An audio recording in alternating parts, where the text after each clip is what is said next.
20년 동안 한 회사를 위해 목숨 걸고 일했던 남자가 있었습니다. 그런데 어느 날 갑자기 해고 통보를 받았죠. 이유는 단 하나. 새로 부임한 젊은 사장의 마음에 들지 않는다는 것. 그 남자 박진수 씨는 모든 것을 잃고 아파트 경비원이 되었습니다. 하지만 그는 알지 못했죠. 자신이 경비를 서게 될 그 아파트에 바로 자신을 해고했던 그 사장이 살고 있다는 것을. 그리고 그 사장은 박진수 씨가 누군지 전혀 기억하지 못하고 있다는 것을. 매일 아침 그 사장을 마주치면서 박진수 씨의 가슴 속에는 복잡한 감정들이 소용돌이쳤습니다. 분노와 억울함, 수치심과 원망, 그리고 복수하고 싶다는 욕망. 하지만 박진수 씨는 참았어요. 그냥 묵묵히 자신의 일을 했죠. 과연 박진수 씨는 어떤 선택을 하게 될까요? 이 남자의 시원한 복수극이 지금 시작됩니다. 박진수 씨는 올해 55입니다. 그는 26살 때부터 대한물산이라는 중견기업에서 일했어요. 영업팀 말단 사원으로 시작해서 정말 성실하게 일했죠. 새벽 6시에 출근해서 밤 11시에 퇴근하는 게 일상이었습니다. 주말에도 거래처 사람들 만나러 다니고 명절에도 쉬지 않고 일했어요. 가족들과 보내는 시간은 거의 없었지만 회사를 위해서라면 뭐든 했습니다. 아내가 외롭다고 말할 때마다 박진수 씨는 미안한 마음이 들었지만 회사 일이 우선이라고 생각했어요. 딸아이 학교 행사도 거의 못 갔고 아들 야구 경기도 한 번도 본 적이 없었죠. 그렇게 20년을 일하니까 과장까지 올라갔어요. 대단한 자리는 아니었지만 박진수 씨는 자부심이 있었습니다. 회사에 대한 애정도 남달랐죠. 매일 아침 회사 현관을 들어설 때마다 이곳이 내 집보다 편하다는 생각을 했어요. 동료들과의 관계도 좋았고 후배들도 박진수 씨를 따랐습니다. 그런데 3년 전에 회사에 큰 변화가 있었어요. 창업주 회장님이 갑자기 돌아가신 겁니다. 심근경색이었죠. 장례식장에서 박진수 씨는 눈물을 흘렸습니다. 회장님은 박진수 씨를 아껴주셨거든요. 명절 때마다 박진수 씨 집에 선물을 보내주시기도 했고 승진 때마다 격려의 말씀을 해주셨어요. 그런 회장님이 돌아가시니까 박진수 씨는 마치 아버지를 잃은 것 같았습니다. 가슴이 텅 빈 것 같았죠. 그리고 그 아들 강민준이라는 사람이 새 사장으로 왔습니다. 35살밖에 안 된 젊은 사람이었어요.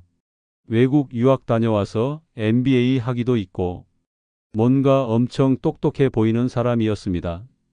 첫 전사 회의 때 강민준 사장은 차갑고 날카로운 눈빛으로 직원들을 훑어봤어요. 그리고 말했죠. 이 회사는 변해야 합니다. 낡은 방식으로는 더 이상 생존할 수 없어요. 박진수 씨는 그 말을 듣고 불안함을 느꼈습니다. 가슴 한구석이 서늘해지는 기분이었어요. 강민준 사장은 부임하자마자 회사를 확 바꾸기 시작했어요. 구조조정이다 뭐다 하면서 오래 일한 직원들을 하나둘씩 내보내기 시작했죠. 먼저 영업부 김 부장이 나갔어요. 20년 넘게 일한 사람이었는데 하루아침에 짐을 싸서 나가는 모습을 보면서 박진수 씨는 등골이 오싹했습니다. 다음은 관리팀 이 과장이었고 그 다음은 기획실 최 대리였어요. 회사 분위기는 점점 얼어붙었죠. 누가 다음 차례일지 모르니까 모두가 전전긍긍했습니다. 박진수 씨도 불안했지만 자신은 괜찮을 거라고 생각했어요. 20년이나 일했고 성실하게 일한 사람인데 설마 자신까지 내보내겠느냐고요. 그러던 어느 날 인사팀에서 연락이 왔습니다. 박 과장님 사장님이 찾으십니다. 박진수 씨는 심장이 두근거렸어요. 손에 땀이 났죠. 하지만 괜찮을 거라고 스스로를 다독였습니다. 사장실 문을 두드리고 들어가니까 강민준 사장이 서류도 안 보고 말했어요. 박 과장님 고생 많으셨는데 이번에 구조조정 대상에 포함됐습니다. 그 순간 박진수 씨의 머릿속이 하얗게 변했습니다. 귀가 먹먹해지면서 심장이 미친 듯이 뛰기 시작했어요. 입술이 바짝 말랐고 손이 부들부들 떨렸죠. 충격이었습니다. 20년을 일했는데 단 5분 만에 잘리는 겁니다. 박진수 씨는 떨리는 목소리로 물었어요. 사장님, 제가 뭘 잘못했습니까? 저는 20년 동안 이 회사를 위해 살았습니다. 새벽같이 출근하고 밤늦게 퇴근했고 주말도 없이 일했어요. 명절에도 거래처 돌아다니고 가족들과 시간도 제대로 못 보냈습니다. 그런데 왜 저를요? 강민준 사장은 차갑게 대답했습니다. 잘못한 건 없어요. 근데 이제 회사에 맞지 않는 것 같아서요. 시대가 변했잖아요, 박 과장님. 우리는 새로운 인재가 필요해요. 그 말이 박진수 씨 가슴에 비수처럼 꽂혔습니다. 맞지 않는다니. 20년을 바쳤는데 맞지 않는다니. 시대가 변했다니. 박진수 씨는 눈앞이 캄캄해졌어요. 다리에 힘이 풀려서 주저앉을 것 같았죠. 억울함과 분노가 동시에 치밀어 올랐지만 아무 말도 할 수 없었습니다. 목이 메어서 말이 나오지 않았거든요. 그냥 고개를 끄덕이고 사장실을 나왔습니다. 박진수 씨는 비틀거리며 화장실로 갔어요. 변기 앞에 무릎을 꿇고 헛구역질을 했죠. 눈물이 주르르 흘러내렸습니다. 이게 뭐지? 내가 20년 동안 뭘 한 거지? 이런 생각이 머릿속을 맴돌았어요. 그날 오후 박진수 씨는 짐을 쌌습니다. 20년 동안 모아둔 물건들을 박스에 담으면서 자신의 인생이 이 작은 박스 안에 다 들어가는구나 하는 생각이 들었죠. 동료들이 위로의 말을 건넸지만 박진수 씨는 제대로 대답할 수 없었어요. 너무 창피하고 분했거든요. 회사를 나서면서 박진수 씨는 뒤돌아봤습니다. 20년 동안 다닌 회사 건물을 마지막으로 바라봤어요. 가슴이 찢어지는 것 같았습니다. 집에 돌아와서 아내한테 말했을 때 아내 김미숙 씨는 울음을 터뜨렸습니다. 여보, 우리 이제 어떡해요? 대학 다니는 딸아이도 있고 고등학생 아들도 있는데 아내의 울음소리를 듣고 있으니까 박진수 씨는 자신이 한없이 작아지는 기분이었어요. 가장으로서의 자존심이 완전히 무너졌죠. 박진수 씨는 아내를 안아주면서 괜찮아, 다시 일자리 구하면 돼 라고 말했지만 속으로는 막막했습니다. 55이라는 나이에 새 직장을 구하는 게 얼마나 어려운지 잘 알고 있었으니까요. 그날 밤 박진수 씨는 잠을 이루지 못했습니다. 천장을 바라보면서 앞으로 어떻게 살아야 할지 막막했어요. 그 후로 박진수 씨는 6개월 동안 일자리를 찾아다녔습니다. 이력서를 수십 군데 넣었지만 면접 기회조차 얻기 힘들었어요.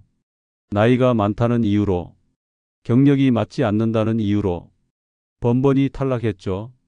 면접을 보러 갈 때마다 박진수 씨는 새 양복을 입고 구두도 깨끗하게 닦아서 갔어요. 최대한 젊어 보이려고 노력했죠. 하지만 면접관들의 차갑고 무관심한 눈빛을 마주할 때마다 박진수 씨는 자신이 이미 도태된 사람이라는 걸 느꼈습니다. 한 번은 면접관이 대놓고 말했어요. 박 씨, 나이가 55이면 우리 팀장보다 많은데 팀장 밑에서 일할 수 있겠어요? 박진수 씨는 할 수 있다고 대답했지만 그 말을 하면서 자존심이 구겨지는 기분이었어요. 결국 그 회사에서도 떨어졌죠. 시간이 지날수록 박진수 씨는 초라해졌습니다. 아침에 일어나도 갈 곳이 없었어요.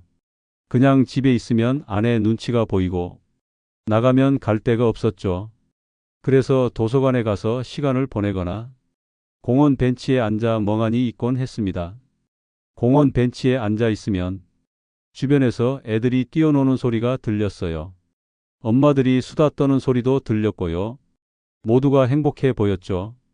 박진수 씨는 그 모습들을 보면서 자신만 세상에서 버려진 것 같았습니다. 가족들과의 관계도 점점 틀어졌어요. 딸아이는 학원비 내달라고 하는데 돈이 없어서 못 내주니까 아빠 한심하다는 눈빛으로 쳐다봤죠. 딸아이가 친구들한테 아빠가 백수라는 걸 들킬까봐 창피해하는 게 느껴졌어요. 아들은 아예 말을 안 했습니다. 학교에서 돌아오면 방문을 닫고 밖으로 나오지 않았어요. 어쩌다 마주치면 아들 눈빛에서 실망감이 보였죠. 아내는 한숨만 쉬었습니다. 저녁 식탁에 앉아 있으면 무거운 침묵만 흘렀어요. 아무도 말이 없었죠. 박진수 씨는 밥을 먹으면서 목구멍으로 밥이 넘어가지 않았습니다. 마치 모래를 삼키는 것 같았어요. 박진수 씨는 자괴감에 빠졌어요. 자신이 한없이 작아지는 기분이었죠. 이렇게 쓸모없는 사람이 됐구나. 가족들한테 짐만 되는구나. 그런 생각이 들었습니다. 밤에 혼자 술을 마시면서 울기도 했어요. 55 인생이 이렇게 무너질 수 있구나. 20년을 일한 게 아무 의미가 없구나. 그런 생각을 하면서요. 소주잔을 들 때마다 손이 떨렸습니다. 술을 마셔도 취하지 않았어요. 그냥 가슴이 아플 뿐이었죠. 어느 날 밤에는 아내가 전화하는 소리를 우연히 들었습니다. 아내가 친정 엄마한테 전화하면서 울면서 말하는 거예요. 엄마, 나 너무 힘들어. 남편이 일을 안 구하니까 애들 등록금도 못 내고 생활비도 부족하고 내가 나가서 일을 해야 하나? 그 소리를 듣고 박진수 씨는 가슴이 찢어지는 것 같았습니다. 자신 때문에 아내가 저렇게 힘들어하는구나. 자신이 얼마나 무능한 남편인가. 그런 생각에 눈물이 났어요. 통장 잔고를 확인할 때마다 박진수 씨는 숨이 막혔습니다. 돈이 빠져나가기만 하고 들어오는 게 없었거든요. 퇴직금으로 버티고 있었지만 그것도 점점 바닥을 드러냈어요. 이러다 정말 길거리에 나앉는 건 아닌가. 그런 불안감이 항상 박진수 씨를 짓눌렀습니다. 그러던 어느 날 아내가 조심스럽게 말했습니다. 여보, 우리 동네 아파트에서 경비원 구한대요. 일단 그거라도 해보는 게 어때요? 박진수 씨는 처음에 자존심이 상했어요. 자신이 대학까지 나와서 20년 동안 회사 다녔는데 경비원이라니? 그건 자신이 완전히 실패한 인생이라는 걸 인정하는 것 같았거든요. 하지만 선택의 여지가 없었습니다. 통장 잔고는 바닥을 드러냈고 딸아이 등록금을 내야 하는 시기가 다가왔거든요. 박진수 씨는 한참을 고민하다가 고개를 끄덕였습니다. 알았어, 내가 가볼게. 그 말을 하면서 박진수 씨는 마지막 자존심마저 내려놓는 기분이었어요. 가슴 한구석이 무너져 내렸죠. 그렇게 박진수 씨는 아파트 경비원이 되었어요. 청솔 아파트라는 곳이었는데 꽤 고급 아파트였습니다. 월급은 그리 많지 않았지만 일단 일이 있다는 게 다행이었죠. 첫 출근 날 박진수 씨는 경비원 유니폼을 입었어요. 거울을 보면서 자신의 모습이 너무 초라해 보였습니다. 이게 정말 나인가? 20년 동안 양복 입고 다니던 내가 이렇게 됐구나. 관리소장이 이것저것 설명해 줬어요. 경비실에서 CCTV 보면서 아파트 지키고 택배 오면 입주민들한테 연락하고 쓰레기 분리수거 도와주고 그런 일들이었습니다. 박진수 씨는 열심히 하겠다고 대답했어요. 하지만 마음 한구석이 무너지는 기분이었죠.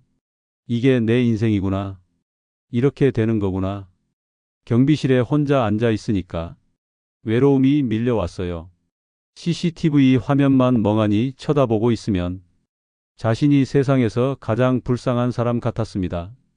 경비원 일을 시작한 지 일주일쯤 됐을 때였습니다.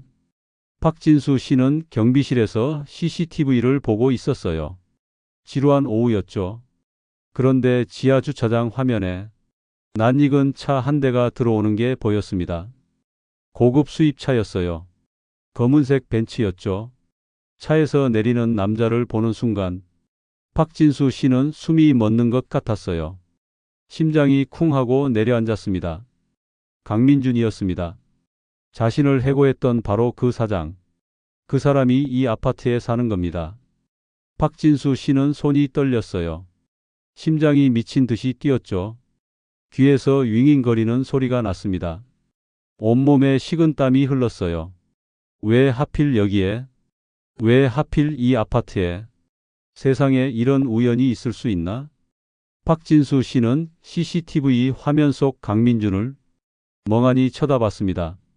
강민준은 여유롭게 차에서 내려 서류 가방을 들고 엘리베이터로 향했어요. 그 모습을 보면서 박진수 씨는 가슴 속에서 뭔가 끓어오르는 걸 느꼈습니다. 분노였죠. 억울함과 원망이 뒤섞인 검은색 감정이었어요.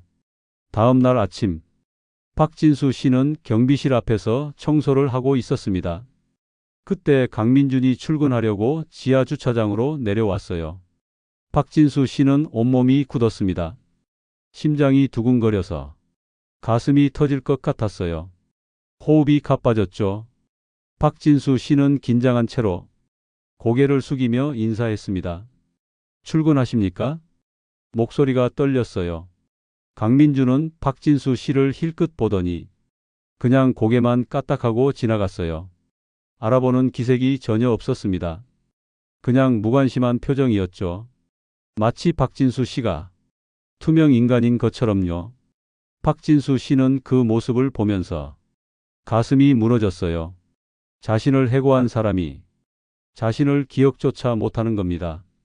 그렇게 자신의 인생을 망쳐놓고 아무렇지도 않게 살아가는 거죠. 박진수 씨는 강민준의 뒷모습을 보면서 주먹을 꽉 쥐었습니다. 손톱이 손바닥을 파고들었어요. 피가 날 것 같았지만 신경 쓰이지 않았죠. 그냥 화만 났습니다. 박진수 씨는 그날 경비실에서 한참을 멍하니 앉아 있었습니다. 분노가 치밀어 올랐어요. 억울함과 원망이 뒤섞였죠. 왜 나만 이렇게 살아야 하지? 왜 저 사람은 저렇게 잘 살고 나는 이렇게 비참한데? 저 사람은 행복하게 사는 거지. 그런 생각이 계속 머릿속을 맴돌았습니다. 박진수 씨는 CCTV로 강민준의 집을 자꾸만 쳐다봤어요. 301동 2001호. 그곳에 강민준이 살고 있었죠. 화면 속에 가끔 강민준의 모습이 보였습니다. 그때마다 박진수 씨의 가슴 속에서는 뭔가 어두운 감정이 피어올랐어요. 그날 밤, 박진수 씨는 잠을 이루지 못했어요. 강민준의 얼굴이 자꾸 떠올랐거든요. 그 차갑고 무관심한 눈빛, 자신을 한순간에 해고했던 그 사람, 복수하고 싶다는 생각도 들었습니다. 하지만 어떻게 복수할 수 있을까요? 자신은 그냥 경비원이고 저 사람은 여전히 사장인데.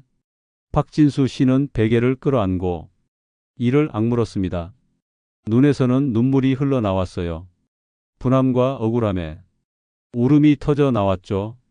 그 후로 박진수 씨는 강민준을 유심히 관찰하기 시작했습니다. 경비실 CCTV로 그의 움직임을 지켜봤어요. 처음에는 복수할 방법을 찾기 위해서였죠. 하지만 점점 그것이 습관이 됐습니다. 강민준은 매일 아침 정확히 7시 30분에 출근했고 밤 10시쯤 돌아왔죠. 규칙적인 생활이었어요. 주말에도 골프 치러 나가거나 친구들 만나러 다녔습니다. 항상 깔끔한 정장 차림이었고 비싼 시계를 차고 다녔어요. 박진수 씨는 그 모습을 보면서 점점 더 화가 났어요. 저렇게 편하게 살고 있구나. 나는 이렇게 힘든데 저 사람은 아무 일 없다는 듯이 잘 먹고 잘 사는구나. 가슴 속에서 질투와 원망이 끌어올랐습니다. 하지만 관찰하다 보니까 뭔가 이상한 점을 발견했습니다. 강민준의 아내가 자주 울면서 나가는 거예요. 한 번은 새벽 2시쯤 여자가 울면서 현관문을 팍 차고 나가는 게 보였어요. 그리고 한밤중에 큰 소리로 싸우는 소리도 들렸습니다. 경비실까지 들릴 정도였죠. 뭔가 깨지는 소리도 났어요. 강민준이 술 취해서 비틀거리며 들어오는 날도 많았죠. 멀쩡하게 출근했다가 완전히 취해서 돌아오는 겁니다. 택시에서 내려서 벽을 짚고 비틀거리며 걷더라고요. 한 번은 지하 주차장에서 토하기도 했어요. 박진수 씨는 그 모습을 보면서 묘한 감정을 느꼈습니다. 겉으로는 완벽해 보이는 사람도 속은 이렇게 망가져 있구나. 그리고 어느 날은 더 충격적인 걸 봤습니다. 강민준이 다른 여자를 데리고 지하 주차장으로 들어오는 거예요. 아내가 집에 없는 날이었죠. 젊은 여자였어요. 강민준보다 한참 어려 보였습니다. 둘이 차에서 내려서 친밀하게 이야기하면서 엘리베이터를 탔어요. 박진수 씨는 그 장면을 보면서 복잡한 감정이 들었습니다. 이 사람도 완벽하지 않구나. 뭔가 문제가 있구나 하는 생각이 들었죠. 그리고 얼마 후 더 재미있는 걸 알게 됐어요. 강민준이 운영하는 회사가 요즘 경영난에 빠졌다는 겁니다. 관리소에서 아파트 입주민들 소문을 듣다 보니까 강민준 네 회사가 요즘 힘들대. 투자 잘못했다가 큰 손실 봤다더라. 직원들 월급도 밀린다던데. 이런 얘기들이 들렸거든요. 박진수 씨는 속으로 쾌감을 느꼈습니다. 그래, 그렇게 되는 거야. 잘난 척하다가 망하는 거지. 사람을 함부로 자르더니 이제 자기가 당하는 거지. 가슴속에서 통쾌함이 올라왔어요. 하지만 동시에 이런 자신이 너무 비참하게 느껴지기도 했습니다. 남의 불행을 바라는 자신이 정말 초라하다는 생각이 들었거든요. 나도 결국 저 사람과 다를 게 없구나. 복수를 꿈꾸는 것밖에 못하는 한심한 사람이구나. 박진수 씨는 거울을 보면서 자신의 얼굴을 쳐다봤어요. 언제부터인가 자신의 눈빛이 어두워져 있었습니다. 어느 겨울날 밤이었습니다. 눈이 펑펑 내리는 추운 밤이었어요. 박진수 씨가 경비실에서 졸고 있는데 누가 문을 세게 두드렸습니다. 깜짝 놀라서 일어나 나가보니까 강민준이 서 있었어요. 술에 완전히 취한 상태였죠. 눈 위에서 비틀거리고 있었습니다. 강민준은 혀 꼬인 목소리로 말했어요. 경비원 아저씨, 차 키 좀 찾아줘요. 지하 주차장에 떨어뜨린 것 같은데. 박진수 씨는 순간 망설였습니다. 도와줘야 하나? 그냥 내버려 둘까? 복잡한 감정이 교차했어요. 하지만 일단 고개를 끄덕이고 손전등을 들고 지하 주차장으로 내려갔죠. 강민준은 뒤뚱거리며 따라왔어요. 계속 중얼거리면서요. 다 끝났어, 다 망했어. 지하 주차장에서 차 키를 찾는데 강민준이 갑자기 주저앉았습니다. 그리고 울기 시작했어요. 38살 먹은 남자가 지하 주차장 바닥에 주저앉아서 우는 겁니다. 어깨를 들썩이면서 소리 내어 울었어요. 박진수 씨는 당황했습니다. 저기 괜찮으세요? 일단 일어나세요. 강민준은 울면서 중얼거렸어요. 다 끝났어. 회사도 망했고 아내도 날 떠나려고 하고 투자자들은 돈 갚으라고 난리고 나 이제 다 끝났다고. 빚만 수십억이야. 박진수 씨는 그 모습을 보면서 복잡한 감정이 들었습니다. 속으로는 시원하기도 했어요. 그래, 이렇게 무너지는 거지. 너도 똑같이 당해봐. 내가 느꼈던 그 절망을 너도 느껴봐. 하지만 다른 한편으로는 측은한 마음도 들었죠. 저렇게 완전히 무너진 사람을 보니까 자신의 모습이 겹쳐 보였거든요. 몇 달 전 자신도 저렇게 바닥에 주저앉아 울었잖아요. 박진수 씨는 강민준을 일으켜 세우면서 조심스럽게 말했습니다. 일단 집에 들어가세요. 오늘 밤은 푹 주무시고 내일 아침에 다시 생각하시고. 강민준은 박진수 씨를 멍하니 쳐다봤어요. 눈물로 범벅이 된 얼굴로요. 고마워요, 아저씨. 아저씨는 좋은 분이에요. 그리고 비틀거리며 엘리베이터로 갔죠. 박진수 씨는 강민준이 엘리베이터에 타는 걸 보고 경비실로 돌아왔습니다. 그날 밤 박진수 씨는 잠을 이루지 못했습니다. 복수할 수 있는 기회가 온 것 같았어요. 강민준이 완전히 무너진 상태니까 한 방 더 먹이면 정말 끝장날 것 같았죠. 그 사람의 약점을 알고 있으니까 뭔가 할 수 있을 것 같았습니다. 하지만 그렇게 해야 하나? 정말 그게 옳은 일일까? 고민이 됐습니다. 복수한다고 해서 자신의 인생이 나아지는 건 아니잖아요. 오히려 자신이 더 비참해질 것 같았어요. 박진수 씨는 천장을 바라보면서 밤새 고민했습니다.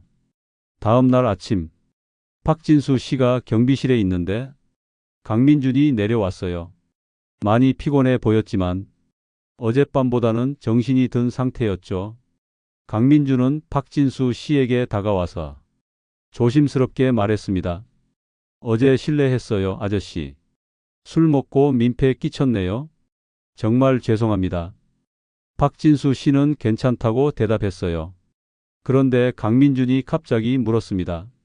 아저씨 혹시 어디서 뵌 것 같은데? 나지 익어서요. 박진수 씨는 심장이 쿵 내려앉았습니다. 온몸이 얼어붙는 것 같았어요. 이제야 알아보는 건가? 드디어 기억해내는 건가? 하지만 강민준은 고개를 저었어요. 아니다, 착각인가 보네요. 죄송합니다, 아저씨. 그리고 출근하러 갔죠. 박진수 씨는 그 모습을 보면서 묘한 기분이 들었습니다. 이 사람은 정말 자신을 기억 못하는구나. 수백 명을 해고하면서 한 명 한 명을 기억할 리가 없겠지. 자신은 이 사람한테 그냥 스쳐 지나간 존재였던 거야. 그날 저녁, 박진수 씨는 집에 돌아와서 아내에게 모든 걸 털어놨습니다. 여보, 우리 아파트에 나를 해고했던 사장이 살아. 그것도 나를 전혀 기억 못해. 완전히 모르더라고. 김미숙 씨는 깜짝 놀라면서 물었어요. 그래서 어떻게 할 거예요? 복수할 거예요? 아내의 눈빛에는 걱정이 가득했습니다. 박진수 씨는 한참을 생각하다가 고개를 저었습니다. 아니, 그냥 내버려 둘게. 그 사람도 지금 힘든 것 같더라고. 복수한다고 해서 내가 행복해지는 건 아니잖아. 아내는 박진수 씨를 물끄러미 쳐다봤어요. 그리고 조용히 말했습니다. 여보, 많이 성장했네요. 박진수 씨는 쓴웃음을 지었습니다. 성장한 게 아니라 그냥 지친 거야. 복수한다고 해서 내 인생이 나아지는 것도 아니고 오히려 내가 더 비참해질 것 같아. 그냥 내 일이나 열심히 하는 게 나을 것 같아. 아내는 남편의 손을 잡았어요. 따뜻한 손이었죠. 박진수 씨는 그 온기를 느끼면서 조금 위안이 됐습니다.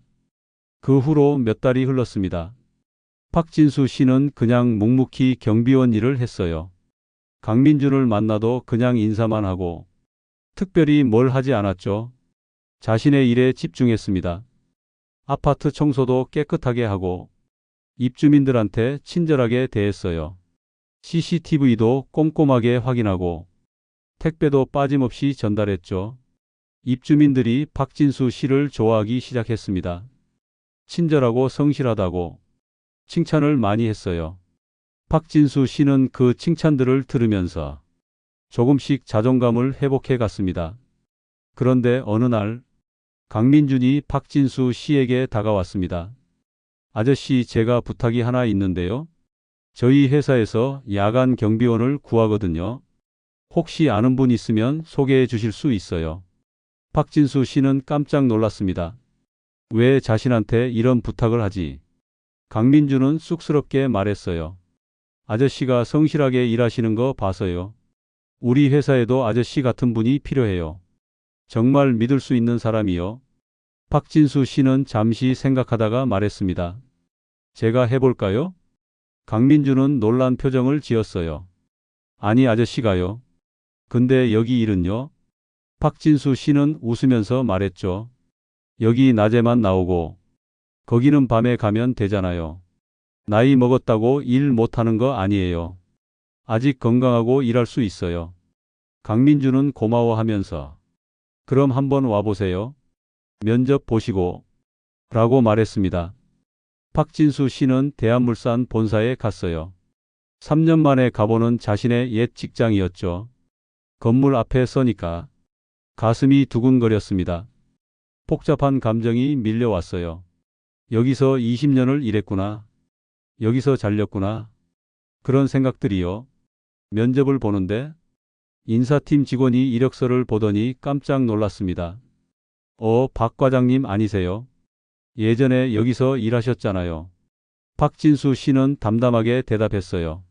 네, 그랬죠. 어쨌든 박진수 씨는 합격했습니다. 그렇게 낮에는 아파트 경비원, 밤에는 대한물산 야간 경비원으로 일하게 됐죠. 일은 정말 고됐습니다. 하루에 4~5시간밖에 못 잤어요. 몸은 피곤했지만 박진수 씨는 만족스러웠어요. 일단 돈을 2배로 벌 수 있었고, 딸아이 등록금도 낼 수 있었고, 아들 학원비도 낼 수 있었죠. 무엇보다 자신이 다시 필요한 사람이 됐다는 게 좋았거든요.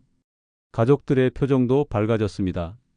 아내가 웃는 얼굴로 여보 고생 많아요 라고 말할 때마다 박진수 씨는 뿌듯했어요. 그리고 몇 달 후 박진수 씨가 야간 순찰을 돌다가 회사 기밀 자료실에서 이상한 걸 발견했습니다. 새벽 2시쯤이었어요. 기밀 자료실 문이 열려 있는 게 보였죠.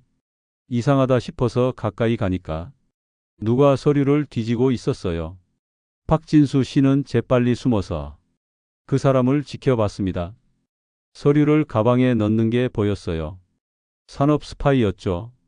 박진수 씨는 바로 경찰에 신고했고 범인을 잡는데 결정적인 역할을 했습니다.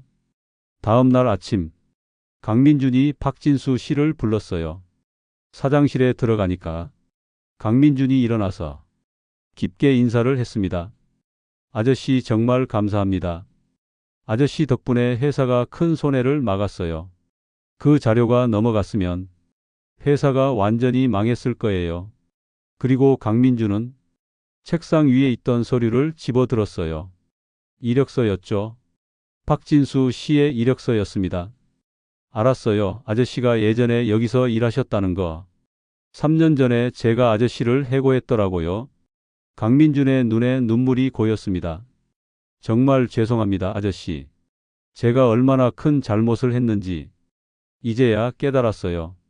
회사를 살린다고 했지만 정말 소중한 사람들을 내보냈어요. 숫자만 보고 사람을 봤어요. 아저씨 같은 분이 얼마나 소중한지 몰랐죠. 아저씨를 보면서 깨달았습니다. 진짜 중요한 건 화려한 이력이 아니라 성실함과 책임감이라는 걸요. 박진수 씨는 조용히 말했습니다. 사장님, 저도 배웠어요. 원망하고 복수하는 것보다 묵묵히 제 일을 하는 게 더 가치 있다는 걸요. 그게 진짜 복수인 것 같아요. 제 자신을 다시 세우는 게 진짜 복수더라고요. 강민준은 박진수 씨를 다시 정규직으로 채용했습니다. 이번에는 관리팀장으로요. 박진수 씨는 처음에 거절하려고 했어요. 하지만 강민준이 간곡하게 부탁했죠. 아저씨 같은 분이 필요해요. 회사에 정말 필요합니다. 박진수 씨는 한참을 고민하다가 받아들였어요. 자신이 다시 일할 수 있다는 게 기뻤거든요. 그날 저녁 박진수 씨는 집에 돌아와서 아내에게 말했습니다. 여보, 나 회사 다시 들어갔어. 관리팀장으로요. 김미숙 씨는 눈물을 글썽이며 남편을 껴안았어요. 여보, 정말 잘 됐어요. 당신 정말 대단해요. 박진수 씨는 창밖을 바라보며 생각했습니다. 복수는 남을 무너뜨리는 게 아니라 자신을 다시 세우는 거구나. 그게 진짜 복수구나. 밤하늘에 별들이 반짝이고 있었어요. 박진수 씨는 그 별들을 보면서 비로소 마음의 평화를 느꼈습니다. 결국 박진수 씨는 이겼습니다. 복수하지 않고도 이긴 거죠. 자신을 해고한 사람이 다시 자신을 찾게 만들었으니까요. 인생은 한 번의 실패로 끝나지 않습니다. 55에도 60에도 다시 시작할 수 있어요. 중요한 건 포기하지 않는 마음입니다. 당신의 인생에도 반드시 반전이 옵니다. 그때까지 묵묵히 당신의 길을 걸어가세요. 오늘도 좋은 하루 보내세요.